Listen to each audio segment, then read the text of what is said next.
നമ്മളെപ്പോഴും നമ്മുടെ നിയമത്തുകളെ കുറവായി കാണുന്നത് എപ്പോഴാണ്? പണ്ടൊരു ടീച്ചർ സ്കൂളിലെ ബ്ലാക്ക് ബോർഡിൽ ഒരു വൈറ്റ് ചോക്ക് എടുത്തിട്ട് ഒരു കുറിയ വര വരച്ചു.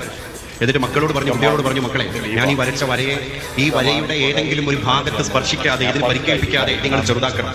ചെറുതാക്കുമ്പോൾ നിങ്ങൾ വളരെ ശ്രദ്ധിക്കേണ്ടത്, ഞാൻ വരച്ച വരയ്ക്ക് ഒരു പോറലേൽക്കാൻ പാടില്ല, ഇതിന്റെ ഏതെങ്കിലും അറ്റം നിങ്ങൾ മായ്ച്ചു കളയാൻ പാടില്ല, ഇതിൽ തൊടാൻ പാടില്ല. ഞാൻ വരച്ച വരയിൽ തൊടാതെ, ഇതിനെ മായ്ക്കാതെ ഞാൻ ഈ ചോക്ക് കൊണ്ട് ഈ കറുത്ത ബോർഡിൽ വരച്ച നേർരേഖയെ നിങ്ങളൊന്ന് ചെറുതാക്കണം. എല്ലാ കുട്ടികളും പരാജയം പങ്കുവെച്ച് പഞ്ചപുച്ച മടക്കിയപ്പോൾ പിന്നിൽ നിന്നൊരു കുട്ടി എണീറ്റ് വന്നിട്ട് പറഞ്ഞു, ടീച്ചറെ, ആ ചോക്കിങ് തരൂ.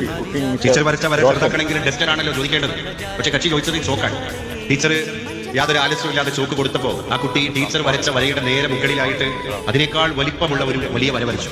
എന്നിട്ട് അവൻ ക്ലാസ്സിൽ പോയിരുന്നു. എന്നിട്ട് അവിടെ നിന്ന് അവൻ ധീരനായി വിളിച്ചു പറഞ്ഞു, ഇപ്പോൾ ടീച്ചർ വരച്ച വര ചെറുതായില്ലേ? ഞാൻ വരച്ച ദീർഘമായ വരയിലേക്ക് ചേർത്തി നോക്കിയപ്പോൾ ടീച്ചറുടെ വര ചെറുതായില്ലേ? അപ്പൊ ടീച്ചർ ശാന്തയായി കൈയടിച്ചു, കുട്ടികളും കൈയടിച്ചു. അതായിരുന്നു ശരി. നമ്മൾ ജീവിതത്തിലെ ശരിയെ കണ്ടെത്താൻ നമ്മളെ ജീവിതത്തെ മാത്രം പാകപ്പെടുത്തിയാൽ പോരാ, നമ്മളെക്കാൾ കഷ്ടപ്പെടുന്ന